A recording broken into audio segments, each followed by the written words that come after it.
जी हाँ, आपने थंबनेल में सही पढ़ा है। सरकार आपकी कोई मदद नहीं कर सकती। इनफैक्ट दुनिया भर की कोई भी सरकार किसी भी इंसान की कोई मदद नहीं कर सकती तब तक जब तक आप अपनी मदद ना करना चाहते हो। इस वक्त हमारे देश में बहुत सारे मजदूर, बहुत सारे लोग पैसे की कमी से परेशान हैं। उसका कारण ये है कि 2 महीने से, 2.5 महीने से लोगों के पास काम नहीं है और कई लोग अपने घरों को छोड़ करके, अपनी जगह को छोड़ करके अपने गांव जा रहे हैं, दूसरी जगहों पर जा रहे हैं ताकि उनको कम से कम रोटी मिल सके। और यहाँ पर बहुत सारे लोग सरकारों को ब्लेम कर रहे हैं। सरकार की गलती है, सरकार की जिम्मेदारी भी है, लेकिन अगर हम ये कहें कि सरकार आपकी बहुत मदद कर सकती है तो ये सबसे बड़ा झूठ है। सरकार आपकी एक लिमिट तक मदद कर सकती है। क्यों? क्योंकि सरकार के पास में इतने रिसोर्सेज हैं ही नहीं। इनफैक्ट दुनिया की किसी भी सरकार के पास इतने रिसोर्सेज नहीं है कि वो सभी की मदद कर सकें। कम से कम ऐसी क्राइसिस वाली सिचुएशन में बिल्कुल भी मदद नहीं कर सकते हैं। और आम दिनों में तो आपको अपनी मदद खुद करनी होगी।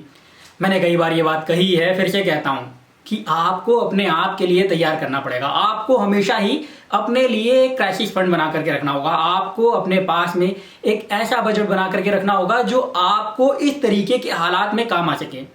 मुझे आप एक एग्जाम्पल बताइए, मुझे आप एक बात बताइए, जो भी लोग अपने अपने घरों को छोड़ करके जा रहे हैं, अगर उनके पास में इतना पैसा होता कि वो अगले 6 महीने तक घर पर बैठ करके दाल रोटी खा सकते, अपने घरों का किराया दे सकते और अपनी बेसिक जो नीड्स हैं उनको पूरा कर सकते, उनके पास में बैंक में इतने पैसे होते, तो क्या उनको घर छोड़ करके जाने की जरूरत पड़ती? क्या उनको ऐसे पैदल जो है हजारों किलोमीटर का सफर करने की जरूरत पड़ती?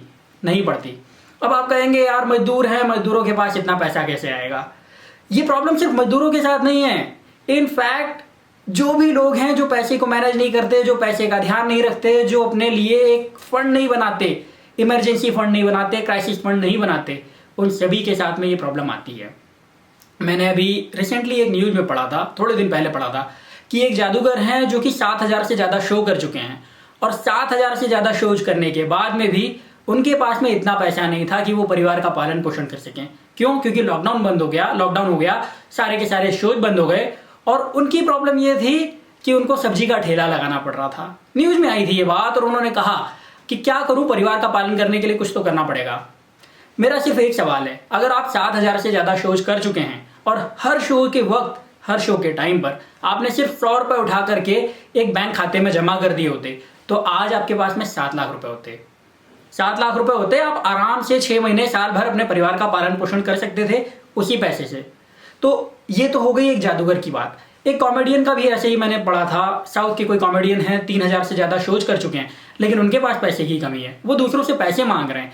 अभी कल या परसों की खबर है, अखबार शायद भास्कर में थी, कल या परसों मैंने खबर पढ़ी कि कोई एक सीनियर एक्टर हैं जो कि 1990 से काम कर रहे हैं और तब से काम कर रहे हैं, कुछ अच्छे शोज में उनको जो है काम भी मिला है और उसके बाद में भी वो अपना डायलिसिस करवा नहीं पा रहे थे क्योंकि उनके पास पैसे नहीं थे।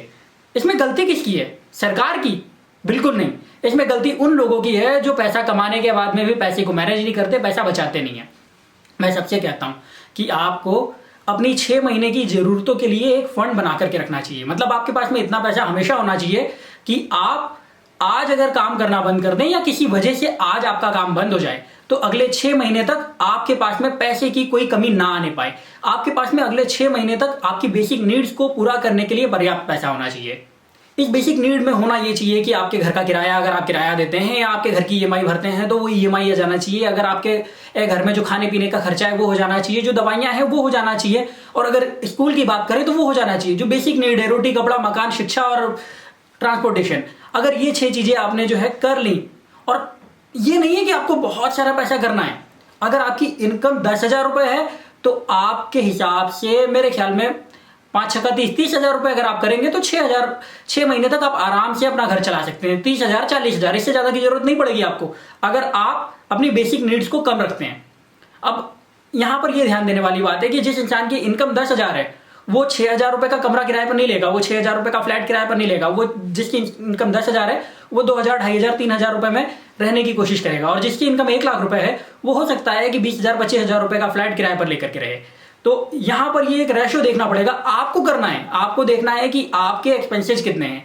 आपके जितने भी एक्सपेंसेस हैं उनकी लिस्ट बना लीजिए, एक मिनिमम एक्सपेंस कि भाई हर महीने मुझे इतना पैसा लगता है। आप हर महीने उतने पैसे की लिस्ट बना लीजिए कि मुझे इतना पैसा लगेगा, इसके बगैर मेरा काम नहीं हो सकता, मुझे किराया देना है, मुझे दवाई का खर्चा करना है, मुझे खाना खाना है, मुझे बच्चों को दूध पिलाना है, जो भी खर्चे हैं वो लिख लीजिए। और लिखने के बाद में जब आपने देखा कि यार मेरा बजट हो रहा है 7,000 रुपये महीने का या 70,000 रुपये महीने का, अगर आपका बजट 7,000 रुपये का है तो आपको 42,000 रुपये निकाल करके एक अलग खाते में जमा करना है। और अगर आपका बजट 70,000 रुपये पर जा रहा है तो आपको 4,20,000 रुपये निकाल करके एक अलग खाते में जमा करना है। जब आप ये कर लेंगे तो आप सरकार के भरोसे नहीं बैठेंगे। और हम बात करें क्राइसिस की, या हम बात करें कि इसी तरीके की आने वाले टाइम पर सिचुएशन नहीं आएगी, तो इस बात की कोई गारंटी नहीं है।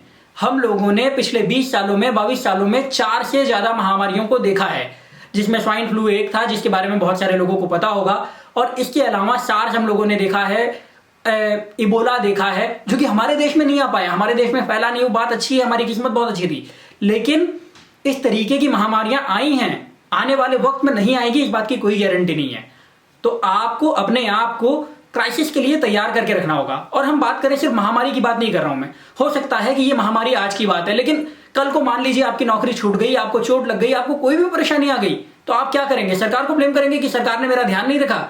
सरकार किसी का ध्यान नहीं रख सकती, आपको अपना ध्यान खुद रखना पड़ेगा। जब आप अपना ध्यान खुद रखेंगे तो सरकार की आपको मदद की जरूरत नहीं पड़ेगी। और जब सरकार से थोड़ी बहुत जो मदद मिलेगी, जो सरकार से थोड़ी बहुत मदद आपको मिलेगी, आप उसको ठीक तरीके से एंजॉय कर पाएंगे, आप अपनी लाइफ में अपने परिवार के साथ में खुश रह पाएंगे। और ये मैं आपको आज की बात नहीं बता रहा हूं कि सिर्फ आज के वक्त ऐसा है, ये हमारे देश में पिछले कई सौ सालों से, सैकड़ों सालों से, हजारों सालों से फॉलो किया जा रहा है। हम हमेशा ही क्राइसिस के लिए तैयार रहते हैं। हमारे देश में गांव में आप चले जाइए, वहां पर बहुत बड़े बड़े साइलोज होते हैं, बहुत बड़ी बड़ी कोठियां होती हैं। मेरे गांव में पर्सनली मैंने देखा है कि बहुत बड़ी मिट्टी की कोठी थी, वो करीब 12 फीट ऊंची कोठी थी, जिसमें पूरा अनाज भरा हुआ था। 2 कोठियां थी, जिसमें एक में चावल रखे थे, गेहूं धान रखा था बेसिकली, जिसको कूट करके चावल बनाया जाता है। तो एक में धान रखा हुआ था, एक में गेहूं रखा हुआ था। और मैंने मेरी दादी से पूछा था कि दादी इतना अनाज हमको क्यों रखना है, इतने की जरूरत क्या है हमारे को?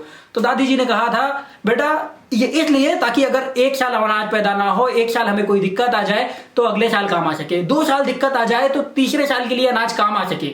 मैंने कहा और अगर 3 साल भी दिक्कत हो गई तो फिर क्या करेंगे? तो बोली फिर ईश्वर मालिक है, लेकिन 3 साल तक हमें अपना भरोसा खुद रखना पड़ेगा, हमें अपना ध्यान खुद रखना पड़ेगा।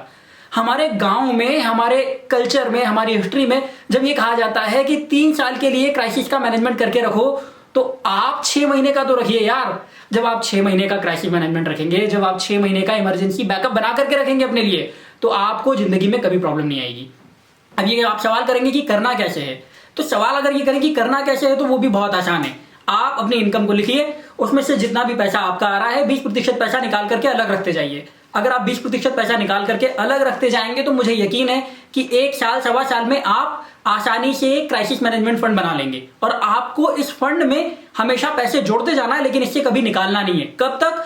तब तक जब तक क्राइसिस ना आए। अगर आपके मरने तक क्राइसिस नहीं आई तो मरने तक मत आने दीजिए, खुश रहिए। उस पैसे से आपको ब्याज मिलता रहेगा 6%, 8%, 7%, और वो पैसा बढ़ता रहेगा। बैंक में पड़ा रहने दीजिए, और जब मजबूरी आए, जब जरूरत पड़े, तब उसको बनाइए। और आज नहीं तो कल, नहीं तो परसों क्राइसिस आएगी, प्रॉब्लम आएगी। और जब ये प्रॉब्लम आएगी तो आप फिर सरकार के भरोसे होंगे, फिर आपको बहुत सारे लोगों को नंगे पैर जाना पड़ेगा, फिर बहुत सारे लोग ऐसे ही परेशान होंगे। और ये बात मैं सिर्फ ये नहीं कह रहा हूं कि अगर आप ऑफिस जाते हैं तो करना है, अगर आप कोई बहुत पैसा कमाते हैं तो करना है, अगर आप मजदूरी करते हैं तब भी आपको यही करना है। अगर आप मजदूर हैं, मजदूरी करते हैं, आप ठेला चलाते हैं, आप पत्थर ढोते हैं, आप क्या करते हैं, इससे मतलब नहीं है। मतलब इस बात से है कि आपको अपनी इनकम का 20% पैसा निकालना है, उसको बैंक में जमा करना है, और उस पैसे को तब तक हाथ नहीं लगाना है जब तक कोई क्राइसिस ना आए। इस वजह से अगर आप ये कर लेंगे तो मैं आपको यकीन दिलाता हूं कि आप खुद की लाइफ में तो खुश रहेंगे सही, और आपके जो बच्चे होंगे, आपकी आने वाली नस्लें जो होंगी, वो भी आपको दुआएं देंगी। क्योंकि आज नहीं तो कल ये प्रॉब्लम आएगी, फिर से प्रॉब्लम आएगी, और तब अगर आपने प्रॉब्लम ना झेली तो आपके बच्चों को झेलने को मिलेगी। और तब आपके बच्चे इस बात के लिए तैयार रहेंगे, और वो इस बात के लिए आपको शुक्रिया करेंगे कि आपने उनको सही डायरेक्शन दी थी। मैं आपसे फिर से कहता हूं, सरकार आपकी मदद नहीं कर सकती, फिर से प्रॉब्लम आएगी। आप आज से काम करना शुरू करें, आज से पैसे बचाना शुरू करिए, आज से खुद को तैयार कर लीजिए। और जब आपने ये कर लिया तो आने वाला भविष्य आपके लिए बहुत अच्छा रहेगा, आपकी लाइफ में सफलता और खुशियां होंगी। और बस यही मैं आपके लिए चाहता हूं। तो अब आप अपने लिए बेहतर करिए, सरकार के भरोसे मत रहिए, और मुझे बता दीजिए। मैं आपसे मिलूंगा अगले वीडियो में। तब तक अपना प्यार और वक्त देने के लिए बहुत बहुत धन्यवाद।